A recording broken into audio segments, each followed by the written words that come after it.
The door slammed shut behind me as I stumbled into the house, my heart pounding from the shock of what I'd just seen through the basement window.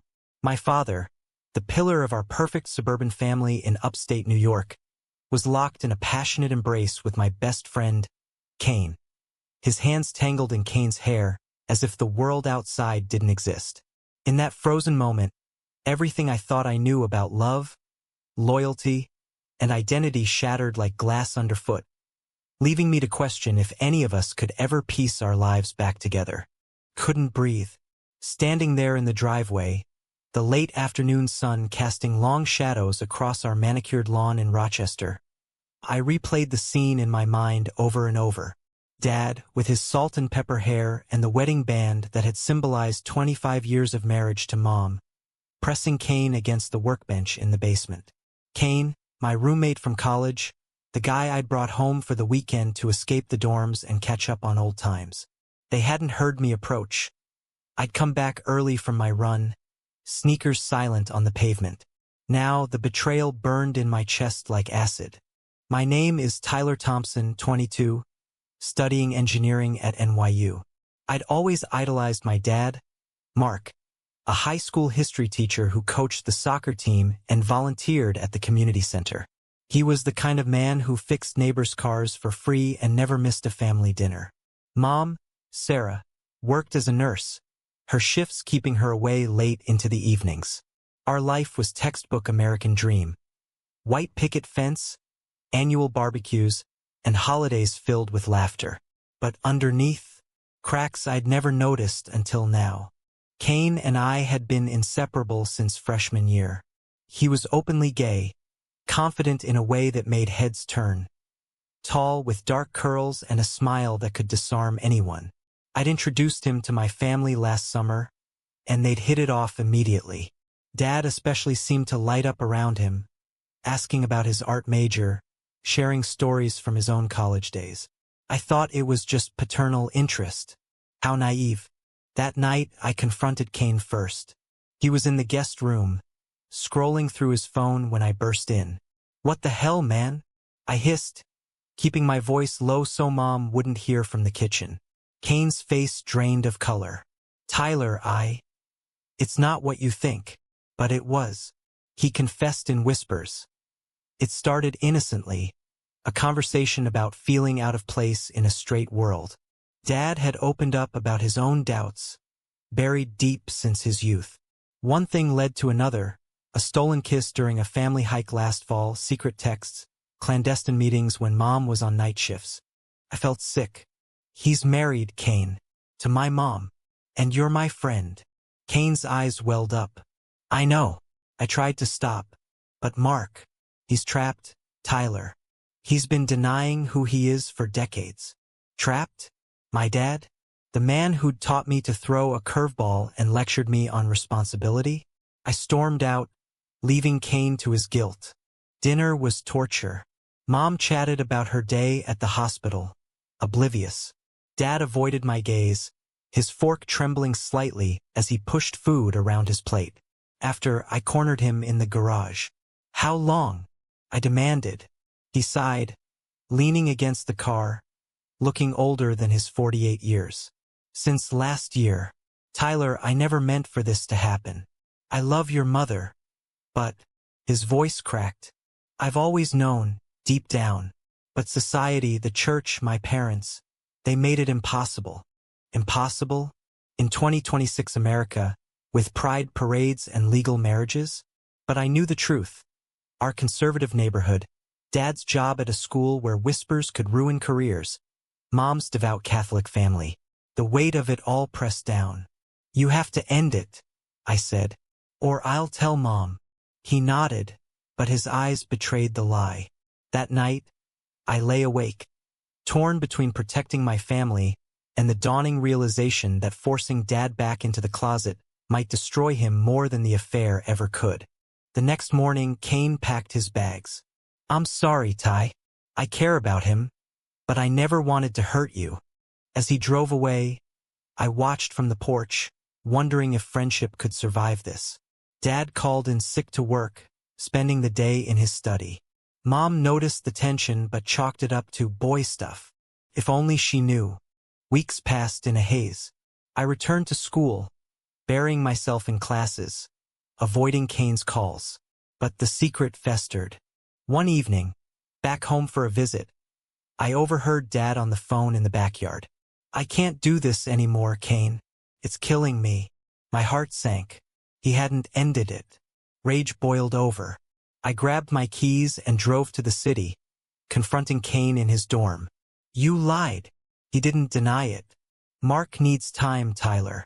Coming out isn't easy." That's when the real storm hit. Kane showed me texts. Dad's confessions of love, his plans to leave Mom. "He's choosing me," Kane said softly. But was it choice or desperation? I left, driving through the night, my mind racing. Back home, I found Mom asleep, Dad staring at the TV with empty eyes. The confrontation was inevitable. The blow-up came on a rainy Saturday. Mom was at a church retreat, leaving Dad and me alone in the house. I couldn't hold it in anymore. "You're still seeing him?" I accused, slamming the evidence, screenshots I'd taken from Kane's phone, onto the kitchen table. Dad's face crumpled. "How did you?" But denial was pointless. He sank into a chair, head in hands. "Tyler, please understand. I've lived a lie for so long. Your grandparents disowned my brother when he came out in the 80s. I saw what it did to him, lost everything. I married your mom because I loved her, but it was never complete." Love her? The word felt hollow. Mom had sacrificed her dreams of traveling to raise me, supporting Dad through his teaching certification. And now this? "What about us? Your family?" I shouted. He looked up, tears streaming. "I am thinking about you. If I stay, I'll resent her, resent myself. I'll be a shell of a father." The argument escalated. I called him selfish, a coward. He fired back that I was young, idealistic, blind to the prejudices still lurking in our progressive society. At work, if this gets out, parents pulling kids from my classes, the school board breathing down my neck. And your mom's family, they'd cut us off. But beneath the defensiveness, I saw his pain, the years of suppression, the internal war. That night, I confided in my girlfriend, Lisa, over video call. She'd met my family, adored them. "Tyler, this is huge, but forcing him to stay, that's not fair either." Fair? Nothing about this was fair. Lisa urged therapy, but I worried it would expose everything. Meanwhile, Kane was unraveling. He messaged me daily, pleading for understanding. "I didn't pursue him, Ty. It just happened. But actions have consequences." I blocked him, focusing on damage control. Dad promised to break it off. For real this time. He even deleted Kane's number in front of me. But trust was eroded. Mom sensed the rift. "What's going on between you two?" she asked over breakfast. Dad mumbled about work stress. I feigned exam worries. The lie sat heavy, a ticking bomb. Then, the first crack, Dad started attending a support group for midlife crises. But I suspected it was an LGBTQ meetup. He came home lighter, more alive. Jealousy twisted in me. Why couldn't he find that spark with us? A month later, the betrayal deepened. I drove home unannounced and found Kane's car in the driveway. Inside, they were arguing in hushed tones. "We can't keep sneaking," Kane said. Dad replied, "I know, but leaving Sarah, it'll destroy her." I burst in. "It already has." They froze. Kane left in tears. Dad collapsed, sobbing apologies. The decision weighed on me. Tell Mom or let Dad handle it. I chose silence, hoping he'd come clean. But silence bred resentment. At school, I distanced from friends, grades slipped. Kane transferred classes to avoid me. The ripple effects were spreading. One evening, Dad sat me down. "I'm going to tell her. Tonight." My stomach nodded. As Mom returned from her shift, exhausted but smiling, Dad led her to the living room. "Sarah, we need to talk." I retreated to my room, ears straining. Her voice rose in disbelief, then shattered into cries. How could you? With our son's friend. The house shook with her pain. The aftermath was chaos. Mom packed a bag that night, fleeing to her sisters in Buffalo. I need space, she said through tears, hugging me tightly. This isn't your fault, Tyler. But it felt like it was. If I hadn't brought Kane home, if I'd noticed sooner. Dad tried to console her, but she recoiled. Don't touch me. 25 years. Mark. Wasted. Alone with Dad. The silence was deafening. He poured himself a drink, something he rarely did. I never wanted to hurt her, but pretending, it was killing me inside. I nodded, but anger simmered. You chose your happiness over ours. He winced. Is it wrong to want authenticity? To stop hating myself? The next days blurred. Mom called, her voice raw. Did you know? I admitted partial truth. I'd found out recently. Why didn't you tell me? Betrayal layered on betrayal. She filed for separation, citing irreconcilable differences to spare public scandal. But whispers started. Neighbors noticed her absence.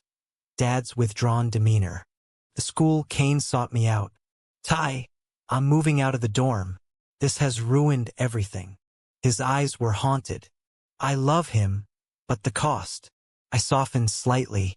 You both did this. He agreed, shoulders slumping. We parted as strangers, our friendship a casualty. Dad faced professional fallout. A colleague overheard a phone call, and rumors spread at school. Parents complained about moral influences. The principal called him in. Mark, we support diversity, but personal matters affecting work. He was put on leave, pending review. The stress aged him overnight.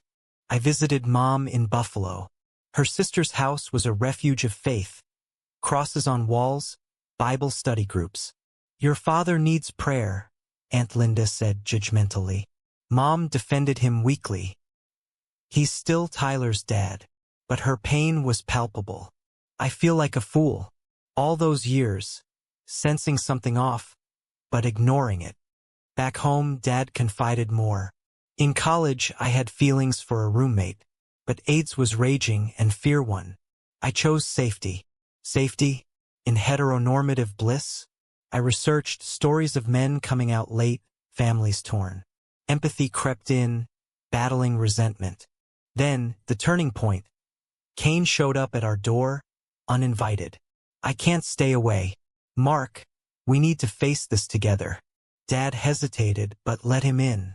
They talked for hours while I eavesdropped. Society will judge us, Dad said. Kane replied, let them. We're worth it. Jealousy flared, Kane stealing my father figure. Mom returned for mediation. The lawyer's office was sterile, emotions raw. I want the house, she said. Dad agreed to everything, guilt-ridden. But as they signed papers, she broke down. Did you ever love me? He whispered. Yes, but not as you deserved. The divorce proceeded, a quiet death to their union. I struggled with loyalty. Friends at school offered support, but stigma lingered. One guy joked, your dad's gay? That's wild. I punched him, suspended for a week. Violence wasn't me, but the pressure boiled over. Dad moved to a small apartment, Kane visiting discreetly. We're taking it slow, he said. Slow? After imploding our world? Yet, seeing his genuine smile, I wondered, was authenticity worth the wreckage? Rebuilding was agonizing. Mom threw herself into work, dating a colleague, a safe, straight doctor. He's kind, she said over coffee, but her eyes held shadows. I miss our family. I did too. Holidays fractured. Thanksgiving with Mom, Christmas with Dad. Kane joined Dad's. Awkward small talk masking tension. At 23 now, I graduated, job offers in hand. But the scandal followed. A local paper ran a story on teachers' personal crisis. Veiled homophobia seeping through. Dad lost his job permanently, taking a desk role at a nonprofit. It's freeing, actually, he claimed. Freeing? From stability? Kane pursued his art, exhibitions in the city. They attended Pride events together, Dad's first steps out. Photos on social media smiling hand in hand. Envy stung. They found joy amid ruins. I confronted Dad. You traded us for this. He sighed. No, Tyler. I traded a lie for truth. The cost was high, but necessary. Necessary? Mom's therapy bills said otherwise. She confided in me. I blame myself sometimes. Did I ignore signs? No, it was Dad's secrecy. But blame shifted society's expectations, familial pressures. Her Catholic roots clashed. Love is love, but marriage vows. I started therapy myself, unpacking layers. You're grieving the father you thought you had, the counselor said. True. The hero became human, flawed. Kane reached out again. Can we talk? We met in a park. I regret the pain, Ty, but Mark's happier. Happier at what price? We hugged tentatively, a fragile truce. Then the backlash intensified. Mom's family disinvited Dad from gatherings. It's sinful, Uncle Joe declared. Mom defended. He's still family. But rifts deepened. At a cousin's wedding, whispers followed me. Heard about your dad? Defensiveness hardened me. Dad proposed to Kane a year later, in private, no fanfare. Will you come? He asked.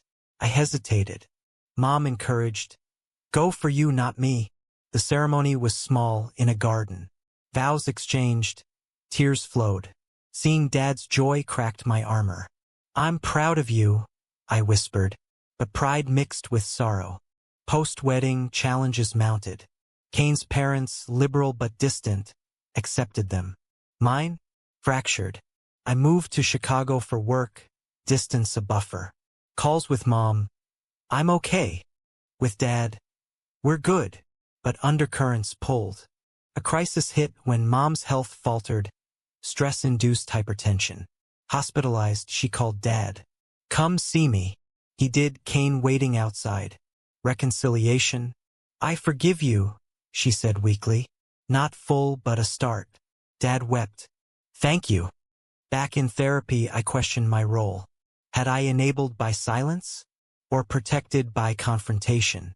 The moral maze twisted. Years ticked by. I'm 25 now, settled in Chicago with Lisa, our engagement fresh. But echoes lingered.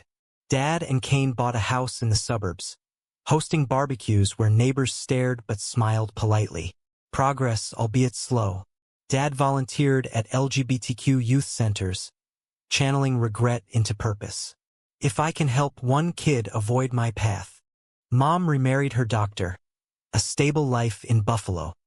He's good for me, she said at our wedding. Dad attended, cordial handshakes all around.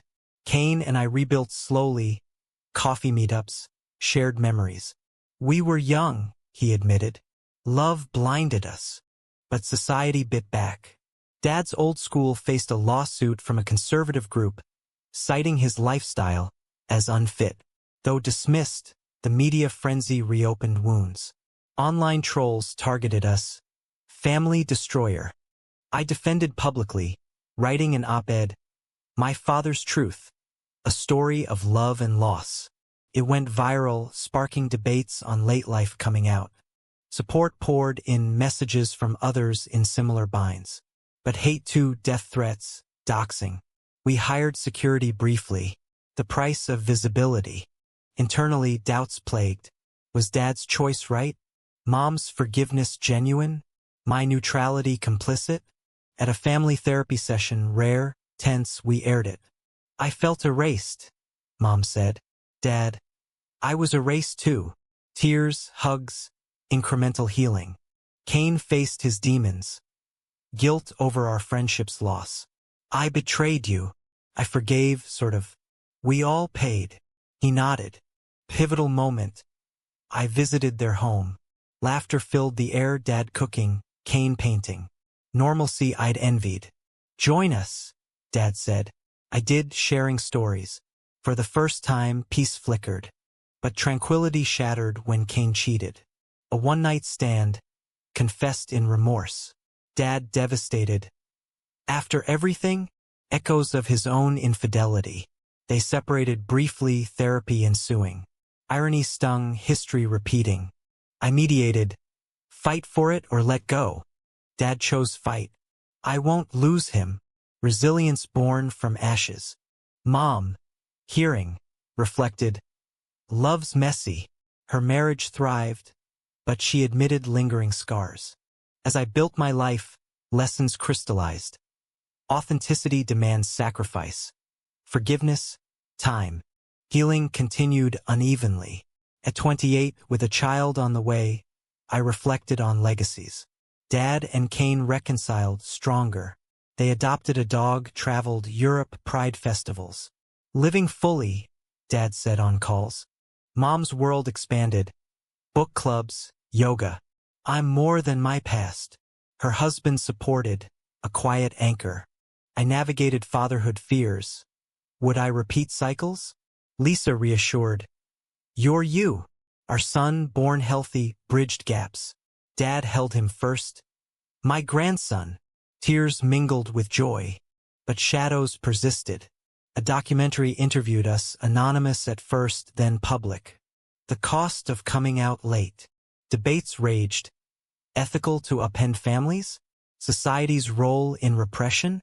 Cain thrived as an artist, pieces exploring identity. One exhibit. Portraits of fractured families. Poignant. Raw. Final confrontations faded, replaced by acceptance. Thanksgiving together, awkward at first, then warm. Laughter over turkey, stories shared. Not perfect, but real. Yet questions lingered. Dad's choice. Liberation or selfishness? Mom's endurance. Strength or denial? My silence. Protection or cowardice? In the end, we all paid dearly. Trust shattered, bonds tested, lives rerouted. But from wreckage rose growth. Dad's authenticity, Mom's resilience, my empathy. Cain's remorse fueled advocacy. The story closes not with resolution, but reflection. Was it worth it, the pain for truth? Was forcing someone to live a lie ever the right choice? Or does authenticity, despite the devastation, ultimately justify the means?